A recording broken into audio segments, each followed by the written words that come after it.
the bar. And this evening, I am joined in the studio by the Deputy Chair of the Law Development Commission in the Ministry of Justice, Legal and Parliamentary Affairs, none other than Mr. Rex Shana. Good evening, Mr. Shana, and welcome to the show. Good evening, Rumbi. Wonderful to have you. Now, to our listeners, this is your weekly dose, as always, of legal insights and expertise. And we want to make sure that we tackle topical issues, we debunk myths, and we explore implications of recent judgments.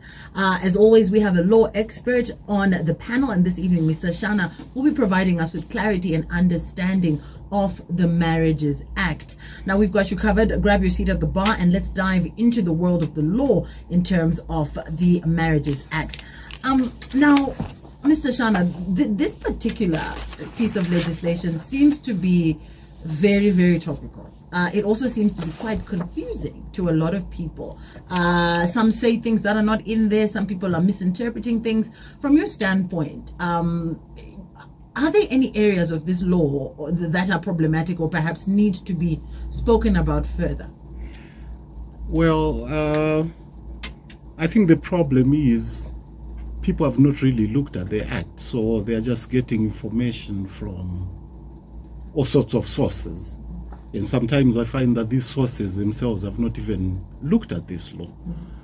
But obviously, because it's pretty new, 2022, there's always need to clarify and unpack it. In certain areas, maybe need a more elucidation so that people really understand what the law is all about, as opposed to what's been going on. Indeed, and one of those areas we will touch on is Section 40, the civil partnership aspect. What prompted the need for this Marriages Act? What was the menace, I suppose, that this law is trying to correct? All right, I mean, I think to answer your question, we need to go to the supreme law. You recall our Constitution has in Chapter 2 the national objectives. And the national objectives are basically there to guide the state and all institutions and agencies of government at every level in formulating and implementing laws and policy decisions which will establish our future prosperity. They are not right-bearing, but one of the national objectives is to show that marriage is fundamental. Is found in Section 26. And perhaps it's, put it in perspective, I have to read it.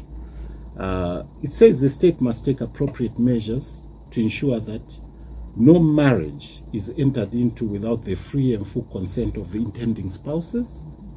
Children are not pledged in marriage. There is equality of rights and obligations of spouses during marriage and at its dissolution. And lastly, in the event of dissolution of marriage, whether through death or divorce, provision is made for the necessary protection of children and spouses. So that is a national objective. In the right-bearing provision in the Constitution is Section 78. This gives the right to marriage. And Section 78 itself basically says that everybody who attains the age of 18 has the right to found a family, which was interpreted by our Constitutional Court to mean has the right to get married. Topical, but we won't get into that. And no person may be compelled to enter into marriage against their will. Persons of the same sex are prohibited from marrying each other. So what prompted this? Obviously, we needed to align our laws to the 2013 Constitution. So there was real need to come up with new legislation. And the idea was to try and consolidate our marriage laws into one act of parliament. You may remember that before 2022, we had two different acts of parliament governing laws. The civil marriages were governed by the Marriage Act, what people call Chapter 511, originally Chapter 37, and the customary marriages were governed by the Customary Law Marriages Act, we found that a bit confusing. So we thought, put it in one place where you find all the laws on our marriages. So basically that's what prompted the promulgation of this act, and obviously taking into account the mischief. I think that's what you meant. Yes, mischief, indeed. Yeah. That's the right word, yes. What was happening with domestic relations. Government to be responsible to ignore certain problems which are happening without actually trying to bring a policy, a legal policy, to try and rectify those things. So how does the Marriages Act, we keep calling it new, the Marriages Act, it consolidates, as you say, because previously there was the customary marriages, there was general law marriages, there were also uklus in their own wasteland, the unregistered customary law unions. Yes. So how does the Marriages Act improve upon the previous laws? What does this consolidation mean for the people in these unions? All right, are we talking about the unions now, or should I just give all the relationships it provides for? I think you can just give us all the relationships, the qualified relationship as well. Yeah. All right, like you said, we call it new, and I think it's still new. So the Marriages Act basically brought the two existing legally recognized marriages, that is the civil marriage, one man, one wife, monogamous, and the registered customary law marriages, okay, they were just taken as is. Nothing has changed except for one thing. It gives a complete prohibition on child marriages. Our previous law, the minister could give consent, authorization for someone who was 16 to get married. Our minimum age of marriage according to the Constitution is 18. So this is why the change is that complete prohibition on child marriages. That is the only change which happened to these two originally recognized marriages. This brings me to say that for the registered customary law marriage, lobola, rora, or marriage consideration is a requirement. Without fulfilling that particular aspect, you won't be a registered customary law marriage, won't be solemnized by the marriage officer. Okay? Surprisingly, it looks like people think that the civil marriage, there was a requirement for aurora. This is one of the issues where I'm wondering where people are getting it from, but please demystify that. Look here, this is a marriage which was brought by our former colonizers. Okay? In their culture, there is nothing about robora, lora, or marriage consideration. This is what people term the white wedding. So there was never, but all we are saying is that the new law does not prohibit us as Africans to still respect that and still fulfill our cultural tenets. So you can fulfill that, pay your rora, pay your lobola. But what we are saying is that it is not a legal requirement. It means that someone can actually go before a marriage officer, so long as they are 18, and they can get married without any prohibition because they have not paid rora or lobola. That is for the civil marriage. But on the other hand, for the customary marriage, no rora, no customary marriage. Yes. Indeed. There are also questions around perhaps a further regulation when it comes to customary laws. Some have even talked about gazetting of a tariff, to say, for a minimum amount to be paid for rora and so forth. Is this what the Act is moving towards, or, you know, is that something that can be regulated? My personal opinion, I don't think so. The Act talks about an agreement to pay rora. Okay? So there must be an agreement. So really they were saying almost like you're getting into a contract. Okay? I agree that I'll pay so much or produce so many members and so on. That is sufficient. Or partial payment of it is sufficient. I doubt if people make full payment of it. They're not supposed to. Apparently it's bad luck. I've heard that. So no, the law is not going towards that, and I don't think our cultural tenants looked at it that way, that we should put a tariff as such. I ask that because they seem to be either potential conflicts, or sometimes there are conflicts that exist between customary law and general law marriages. And so it's important to sort of hear from the lawmaker's position, what are the measures in place to address some of these issues? You talked about the first one, where someone is entering into a general law marriage, they are told until you've paid Rora, you cannot proceed. And then there are in other instances where perhaps the relationship is coming to an end and so forth, and then it's difficult to prove that all these things were paid to begin with. So how do we deal with some of these conflicts?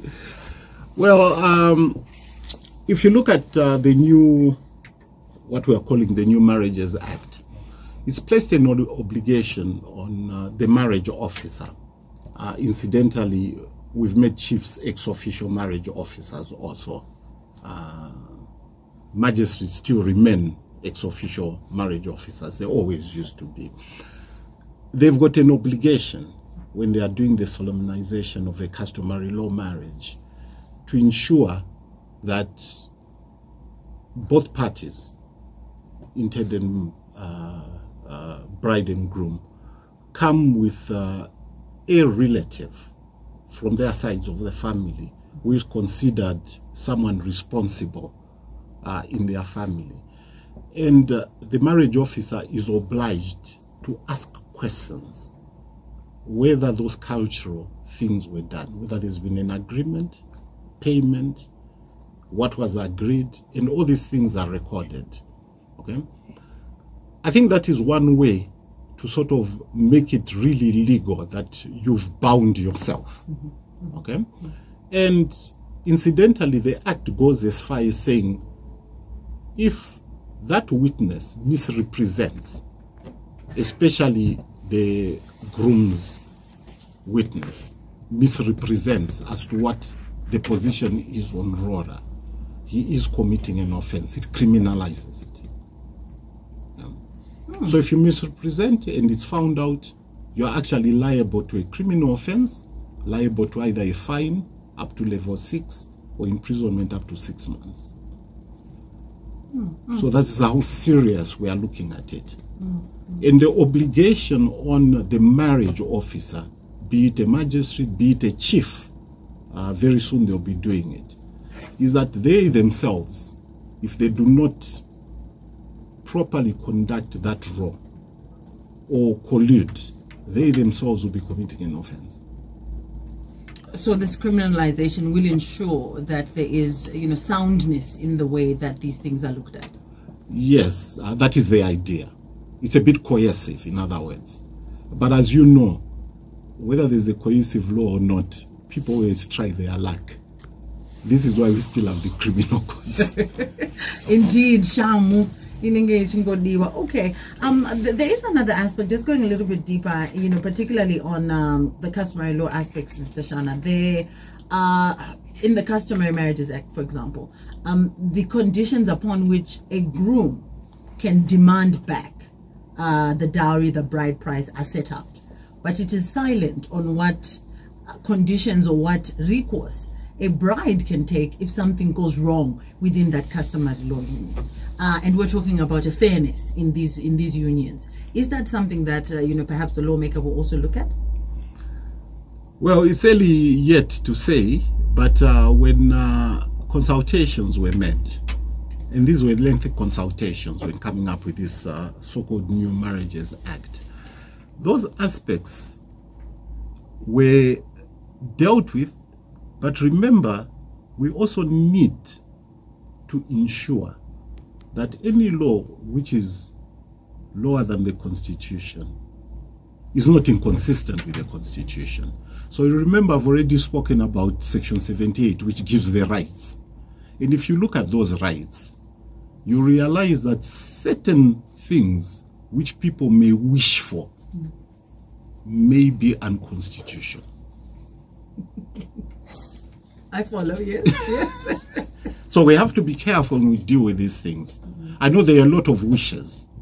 Okay, I recall that sometime in March, May, I think, when we held the training for the 300 plus chiefs on their role as marriage officers. Obviously, they are our custodian of culture. They found certain aspects unpalatable, but we all needed to remind them that unfortunately there's a superior law, the supreme law. We always have to be consistent with it, and anything which is inconsistent with it unfortunately has to fall by the wayside. We are talking about the New Marriages Act on the bar this evening with Mr. Rex Shana. We invite you to be part of the conversation on 0719 100 404 as we separate the fact from the fiction and we unpack this complex world of marriage, and of course the efforts that lawmakers have put in place for us to enjoy these unions and enjoy certain rights in them. You do mention the supremacy of the Constitution, and I think that's very important for our listeners to always remember. And I actually encourage them always, if they don't have a constitution, to send me a message and I send them a soft copy so they can arm themselves with their rights. Moving into another aspect, I think, you know, marriage is such a diverse topic. We sometimes see instances where Zimbabwean nationals marry nationals from other countries. What are the impositions on these sorts of unions? Does the new act give a different set of requirements, or what are the requirements for a foreigner to marry a Zimbabwean citizen? Well, the requirements are generally the same, except that there is an obligation before registration of that marriage that the foreigner must produce official communication from his country that he or she is not married. Without that, a marriage officer won't go ahead and marry you. But you are free to marry whomsoever you want, foreigner or Zimbabwean, so long as you are of opposite sex and you are at least 18 years old. So we've given that freedom of choice. Indeed, indeed. We do appreciate that espousing of that aspect. We also talked about the registration of marriages. Unregistered customary law unions are then supposed to all be registered under the New Marriages Act. How has this process been going, and how should this registration be done? There was an issue, I think, that arose that led to the amendment of the Marriages Act to Chapter 517 now. And we often get this question a lot, Mr. Shana. I want to register my union. How do I do so? Okay, I think to unpack that, let's distinguish between solemnization of a marriage and registration. These are two different juristic acts. Sometimes people confuse them or they conflate them. Okay, so for example, what we call a registered customary law marriage, the marriage officer solemnizes it first. So you take your vows before him, and only after you've taken your vows, he's asked you whether you want to be man and wife, if there's anybody who's objecting, and you know, the ceremony. That's a solemnization. But immediately he finishes solemnizing the marriage, he goes to the second juristic act, that is registering it, where he's going to enter into what we call a marriage register, the details of the bridegroom, the witnesses, their ages and everything, append his signature, and the two parties append their signatures also. You'll keep one copy, make two duplicate copies with the same information. You send one duplicate to the Registrar of Marriages, okay? And you give the parties one copy. So when it comes to an unregistered customary law union, what would have happened is that all the solemnization or whatever ceremonies are done outside a marriage officer. Could be at home. Rumbi, being the aunt, collected whatever money she wanted from the plate. I understand you get some money from the plate. Oh, yes. And everything is finished. And as far as you are concerned, these people are man and wife. But the law does not recognize it as a valid marriage. Okay? So what the new act now does, it is given mechanisms on how you register it. This time, the registration is that those who got married, in quotation marks, unregistered customary law marriage, all they need to do is approach the registrar of marriages, okay, and give their details, when that ceremony occurred, maybe at their home, their village, who they are, their ages, their ID numbers, and everything, and give details on the RORA which was paid or the promise to RORA. They will then be issued with a certificate of registration, thereby converting the unregistered customary law union into what we call a customary law valid marriage, which is registered. But the difference is that there will be no solemnization. It's just purely registration. Yeah. Are there ever any instances where perhaps there could be issues raised that could stop a marriage from being registered and UKLU from being registered? And what are these issues? Issues are you 18? We've criminalized child marriages. If one of the parties is not 18, that is a no-no. Okay? If, for example, an unregistered customary law marriage, the person goes for registration, and it's found that the male and female fall within the prohibited degrees of marriage, affinity, consanguinity, that is blood relation or family marriage relations, which is prohibited, then it's a nullity. You cannot register it. So issues like that, yes. Okay. This is the reason why even the Register of Marriages asks questions and has to convince themselves that all the necessary legal requirements are satisfied.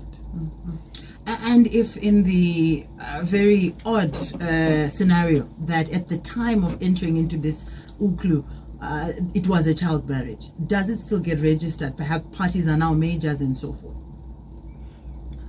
Well, or am I arrested, or is the party arrested at that point for the child marriage?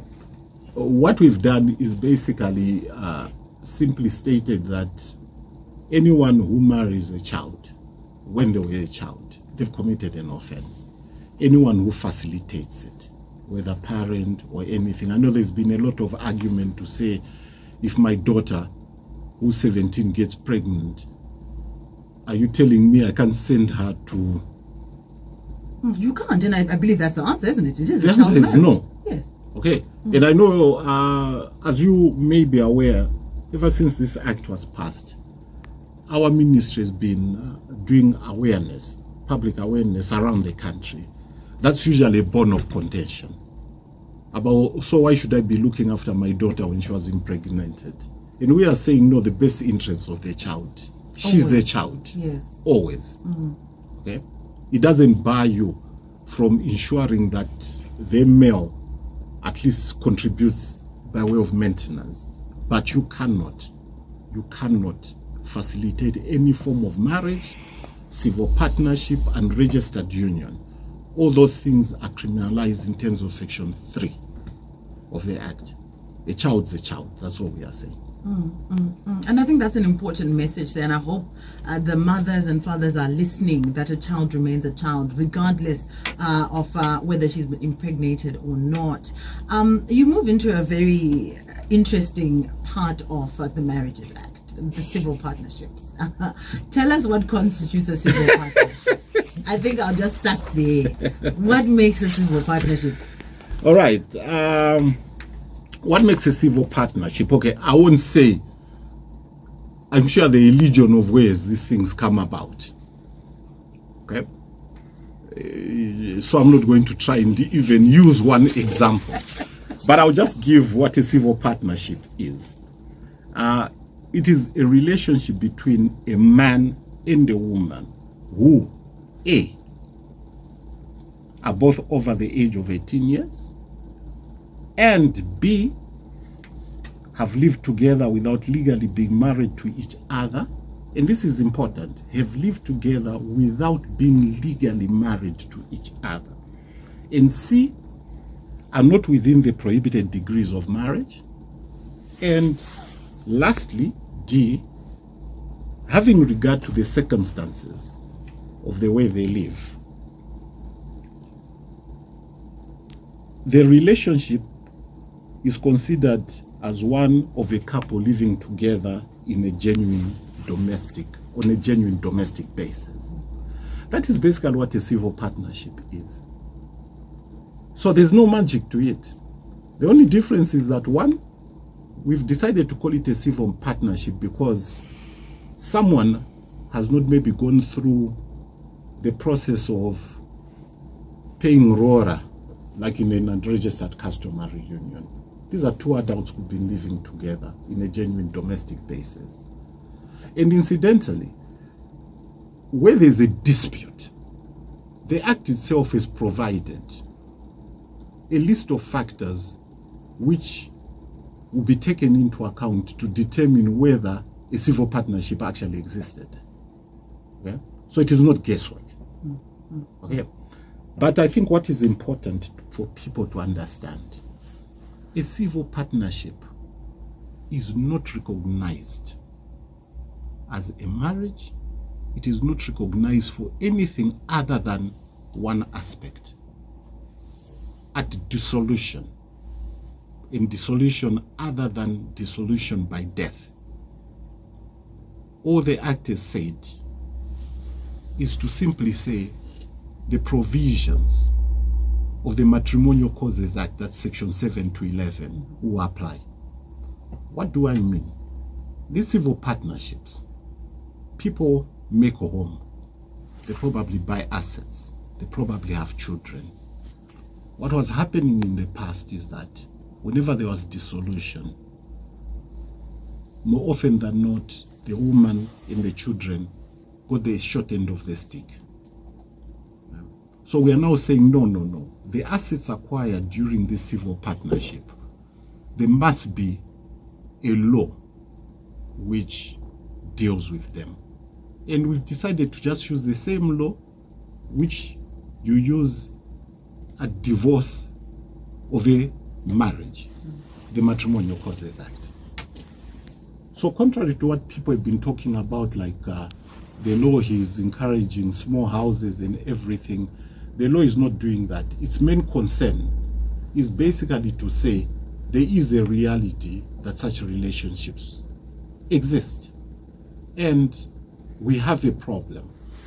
We need to at least ensure that people who, for whatever circumstances they were in, got into such a relationship, when there's a breakup in that relationship, there must be some equitable distribution of assets acquired, the maintenance of their children, and so on. The custody of their children, it must be determined using law.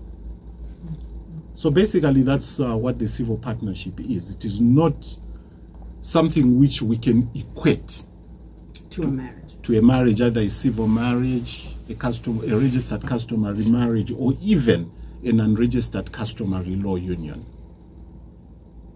So if you look at the Act, it has not given any requirements. It simply spelled out that this animal called the civil partnership, these are the factors you look at. If these exist, it's a civil partnership. And all it's done is then jumped to say when there's dissolution other than death, by death, what then happens to the assets which were acquired and so on. The children of that relationship, what happens to that? So we are simply creating a legal framework to deal with that particular real problem which was there. I also feel, Mr. Shana, like there are aspects around, you know, I think it's a qualification that says, you know, civil partnership can exist even if one of the parties is married to another person. Let's look at that particular aspect. Maybe this is where the confusion is coming from. How is this then looked at holistically with the whole marriages act? What does that phrase mean when it comes to civil partnerships? Well, like I said, that phrase, if you look at section 41.5, it's actually there to say what happens to the assets of that relationship, called what you are calling a civil partnership, and the assets of this married person with his spouse. Okay? So it makes it very clear there that the provisions of the Matrimonial Causes Act will only apply to those assets which were acquired in that relationship called the civil partnership, without touching what I should term matrimonial property. So the property of this married person, okay, with his spouse will not be affected by this civil partner when there's dissolution. The point I think I'm trying to make is that much as we wish these things should not be there, they are there, right? Married people go to work out of town, whether they lie to women that I'm not married, and whilst they are working out of town there, every end of the month when they go back to, they say I'm going back to Harare. They don't say I'm going back to my wife, but they create a home. So we are saying these are realities. We should not ignore that. These are human beings we are dealing with. So the law is simply catered for what happens to the assets and the children. In the event of that happening? In that happening, yes. So the civil partnerships protect those vulnerable people in those unclear relationships, in other words. So there are listeners who are asking that I translate into Shona. You don't speak Shona though, do you, Mr. Shona? No, yes, I did tell the listeners. Muna akachata nemwe munhu wake under chapter 511. Kunyangwa 517. After chapter 517 akazobuda mumba imomo akawana umwe munhu. Zvinhu izvozvo zvinonzi civil partnership hazvina kodzero yekubatwa kana kuti hazvioverlapi nezvinhu zvaanazvo muimba yake under chapter 517. Kune vamwe vanga vachityira kuti pamwe zvinoreva kuti zvinhu zviya zviri kune imba huru tingati nezvinhu zviri kune imba diki zvinobatana. Zvakare zvanzi chapter 40 haisi kuti iri kubvumidza masmall house. Aiwa, patori necriteria inotaura kuti genuine domestic basis inoreva kuti chii, yotolista mafactors akatowanda. Ndofunga it's A to H anotaura kuti unofanira kunga uchiita chii to prove that you have a genuine civil partnership. Saka ndofunga zvakakosha izvozvo. Mr. Shana, coming back to you, what happens in the event of death where there is a civil partnership? Are there any rights there? Unfortunately, that is a different regime of law. And our law only recognizes as a valid marriage for purposes of intestate succession in unregistered customary law union. Unfortunately, if you heard when I mentioned the elements of a civil partnership, people who live together without legally being married, in an event of death, that woman is not a beneficiary of the deceased estate, of her partner's estate, but she can, using the Deceased Person Family Maintenance Act. Okay? Apply for maintenance by demonstrating that she was a dependent to that deceased person. But she is not considered like surviving spouse. Surviving spouse. And you know the rights of a surviving spouse. Of course, yes. Yes, they inherit the matrimonial home and the household goods. No, she cannot. Right. So if the house they were living in is registered in her civil partner's name, unfortunately it becomes part of his estate. Wow.